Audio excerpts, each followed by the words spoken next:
Hi students, welcome to learning house by Haseena DSC classes. ఈరోజు మనం previous టెట్లో జరిగిన బిట్స్ అనేవి డిస్కస్ చేసుకుందాం.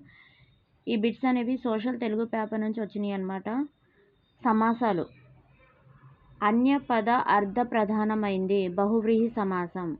అన్యపద అర్ధ ప్రధానమైంది బహువ్రీహి సమాసం. కంటే కాలుడు బహువ్రీహి సమాసం. కంటే కాలుడు బహువ్రీహి సమాసం. సభాభవనం చతుర్థి తత్పురుష సమాసం. సభాభవనం చతుర్థి తత్పురుష సమాసం. నదిగట్టు షష్ఠీ తత్పురుష సమాసం. నదిగట్టు షష్ఠీ తత్పురుష సమాసం. పాపభీతి పంచమి తత్పురుష సమాసం. పాపభీతి పంచమి తత్పురుష సమాసం. తమ్ముగుర్రలు విశేషణ ఉత్తరపద కర్మధార్య సమాసం. తమ్ముగుర్రలు విశేషణ ఉత్తరపద కర్మధార్య సమాసం. నెక్స్ట్ వచ్చేసి శతకాలు కవులు. భావలింగ దార్ల సుందరీమణి. భావలింగ అనే శతకాన్ని రాసిన కవి ఎవరు? దార్ల సుందరీమణి. కుప్పస్వామి అనే శతకాన్ని రాసిన కవి త్రిపురనేని రామస్వామి చౌదరి. కుప్పస్వామి అనే శతకాన్ని రాసిన కవి ఎవరు?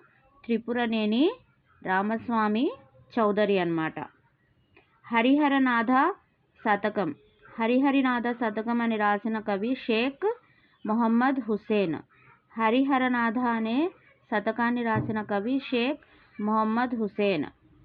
వెంకటాధీశ్వర శతకాన్ని రాసిన కవి గాడేపల్లి సీతారామమూర్తి. వెంకటాధీశ్వర శతకాన్ని రాసిన కవి ఎవరు? గాడేపల్లి సీతారామమూర్తి. గురువు అంటే ఉత్పత్తి అర్థం ఏంటి? గురువు అంటే ఉత్పత్తి అర్థం అజ్ఞానం అనే అంధకారంను ఛేదించువాడు. అజ్ఞానం అనే అంధకారంను ఛేదించువాడు అనే ఉత్పత్తి అర్థాన్ని ఇచ్చే పదం వచ్చేసి గురువు. ఓకేనా? నెక్స్ట్ ఇక్కడ మనకి అర్థాలు ఇచ్చాడు. ఇవి కూడా ఇంపార్టెంట్ అన్నమాట. అనువుడు అనినంతైనా, అనువుడు అనినంతనే అని అర్థం వస్తుందన్నమాట. ఆపాదమస్తకం శరీరమంతా. ఆపాదమస్తకం శరీరమంతా. ఇప్స కోరిక. ఇప్స అంటే కోరిక. అహరహం ప్రతిదినం. అహరహం అంటే ప్రతిదినం. అంబుజనాభుడు విష్ణువు. అంబుజనాభుడు అంటే ఎవరు? విష్ణువు. అనృతం అసత్యం. అంబోధి సముద్రం.